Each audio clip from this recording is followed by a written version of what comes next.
মানব সম্পদ উন্নয়ন, দক্ষতা বিনিময় ও আন্তর্জাতিক কর্মসংস্থানের নতুন সম্ভাবনা নিয়ে সৌদি আরবের রাজধানী রিয়াদে অনুষ্ঠিত হলো human resource and manpower expo. Bangladesh সহ অংশগ্রহণকারী দেশগুলো তুলে ধরে নিজেদের কর্মবাজারের চাহিদা ও দক্ষ মানব সম্পদের সম্ভাবনা।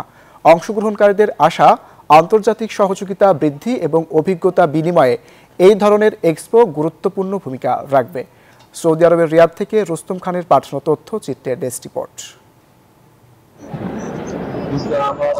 সৌদি আরব রিয়াদ এক্সিবিশন সেন্টারে অনুষ্ঠিত হলো 4 দিনব্যাপী human resource and man power expo.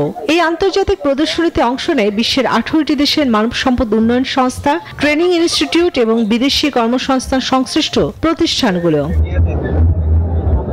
বাংলাদেশের পক্ষ থেকে অংশ নেন প্রবাসী কল্যাণ ও বৈদেশিক কর্মসংস্থান মন্ত্রণালয়ের সিনিয়র সচিব ডক্টর নিয়ামতুল্লাহ ভূঁইয়ার নেতৃত্বে সংশ্লিষ্ট 5টি প্রতিষ্ঠান।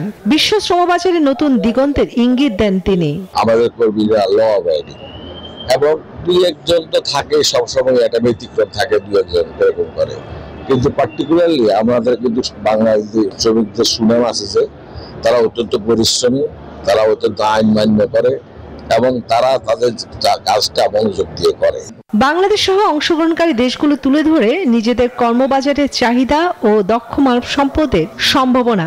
এক্সপোতে মানব সম্পদ উন্নয়নের নতুন প্রযুক্তি, প্রশিক্ষণ মডেল এবং ভবিষ্যতের কর্মবাজারের চাহিদা নিয়ে আয়োজিত হয় একাধিক সেমিনার ও প্যানেল আলোচনা।